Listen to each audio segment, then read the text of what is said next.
Welcome to today's Explainer. Right now, we're diving into an absolutely stunning novel called The Threshold of the Will by Max and Claude. We're going to break down its core thesis, and let me tell you, it is a radical, profound reimagining of human behavior. If you've ever, struggled with a massive, life-altering decision, or even just getting yourself to start a difficult task, the framework hidden inside this book is literally going to change how you see yourself. So let's just jump right in. Okay, I want to start by dropping you right into the lives of three distinct people. First up, meet Sarah. She's 63 years old, and she's standing on a wooden dock at exactly 4:17 in the morning. The air, it's 41 degrees, and the water is even colder.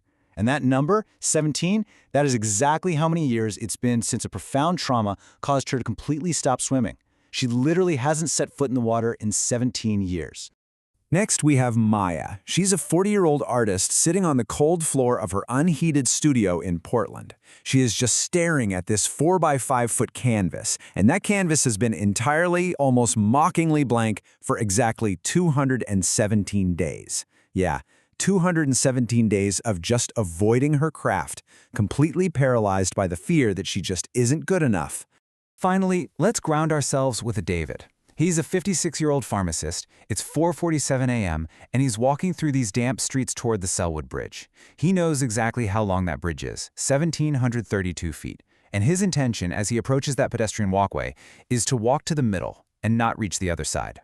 So Sarah, Maya, and David are all standing at an absolute precipice, right? They're facing what we'd normally call the ultimate test of willpower. But looking at their stories, Max and Claude pose this incredibly fascinating question. What if everything we know about willpower is completely wrong? Like, what if getting yourself to do the hardest thing in the world actually requires no force at all? Section 1. The Myth of Force. From the time we're young, we're conditioned to view difficult decisions as battles. We're taught this idea that your will is just a muscle for pushing through resistance. But notice how the authors completely redefine this paradigm. On one hand, we have our standard cultural narrative, will as force, overcoming, battling. But then Max and Claude present this entirely new paradigm, will as alignment, surrender, and just being. It's not about an act of forceful resistance anymore. It's about reaching a natural state of alignment where the action simply unfolds on its own. And this is brilliantly illustrated using Sarah's story. Remember her standing by that freezing 41-degree water?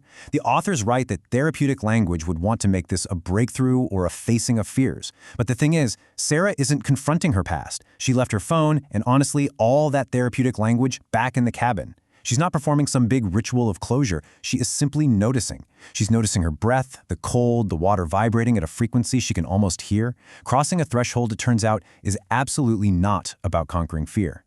Section 2. The pre-threshold gap. So, if it's not about forcing yourself to act, what actually happens right before you take a massive leap? Well, the authors call this agonizing, quiet space the pre-threshold gap. It's basically the space between an action becoming available to you and you actually taking it. And it's really crucial to understand here that this isn't a time of waiting. Because, as the book points out, waiting implies replacing the present moment with a future one. It's almost like a violence against the present. Instead, the gap is characterized by observation, this gathering of pressure, and a really slow clarification. It's kind of like cloudy water where the sediment is finally settling. Let's actually look at how three different characters experience this gap. You've got Martin, who stares at an open suitcase for 37 minutes at 3 a.m., preparing to leave his 22-year marriage. Then there's James, sitting in a vinyl hospital chair for 6 agonizing days, holding his father's warm hand as he wrestles with turning off life support, and David walking 1.7 miles toward that bridge. But notice this, when Martin finally packs 4 pairs of socks into that suitcase, his hands are completely steady. He isn't driven by a sudden forceful decision. It's a slow accretion of truth. The gap is literally where the truth gathers. Section 3. The Geometry of Alignment. So how exactly does human behavior shift from that heavy hesitation in the gap straight into inevitable action? The book introduces 3 specific vectors that govern our choices. 1. What you want. 2. What you are. And 3. What the situation requires. Let's look at James, that 42-year-old history teacher sitting beside his father. James wants his father to stop suffering, and he wants his wishes honored. James is a loving son who wants to do right by his dad. And finally, the situation requires the agonizing ending of artificial prolonging. Which brings us to this absolutely crucial phrase from the book. The angle is 0 degrees. When what you want, what you are, and what the situation requires all point in the exact same direction, those vectors align perfectly. The angle hits 0 degrees. And suddenly, there is absolutely no gap left between what should happen and what is happening. Let's see how this alignment builds within Martin's story, for instance. For Martin, leaving his marriage wasn't a choice made by aggressively listing out pros and cons on a legal pad. No, it was the complete convergence of these 3 slices. He wanted to stop living a lie. He realized he was someone who simply couldn't sustain that marriage anymore, and the situation required him to physically walk out the door. The geometry was just perfect. Section 4. The act of crossing. Okay, so what actually happens in the real, physical world when that internal alignment is finally complete? Well, we return to Sarah on the dock to find out.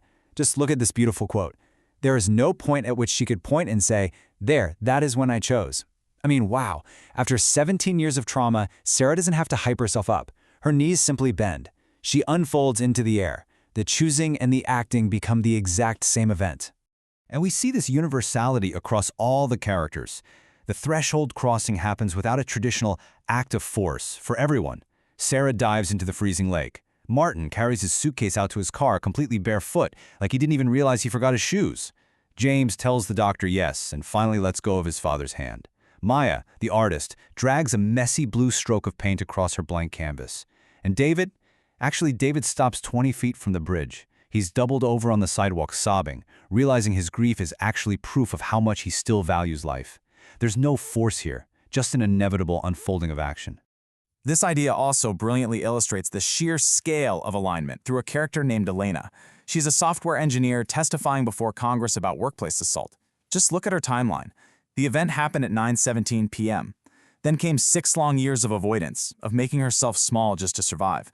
Then, 3 weeks ago, she refused a quiet NDA settlement because other women were getting hurt. And finally, she sits for 93 grueling minutes testifying before 5 senators. Her crossing wasn't some split-second decision. It was a prolonged alignment of truth. It transformed her private pain into public testimony, despite a massive cost to her career. She aligned what she wanted, justice, with what she was, a survivor with a voice, and what the situation demanded of her.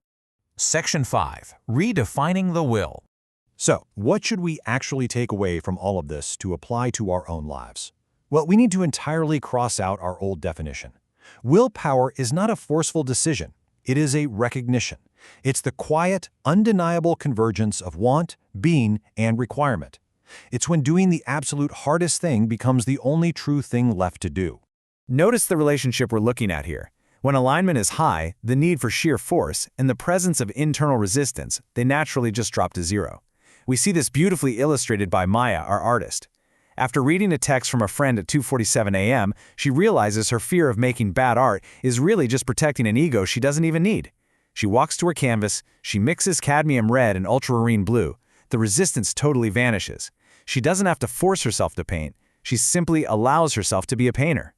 I want to leave you with this breathtaking quote, which honestly encapsulates the entire emotional and philosophical weight of the novel. The threshold was not something she crossed. The threshold was something she became. You know, you don't have to bash your head against the walls of your life. You just have to sit in the gap, let the truth gather, and wait for those vectors to align.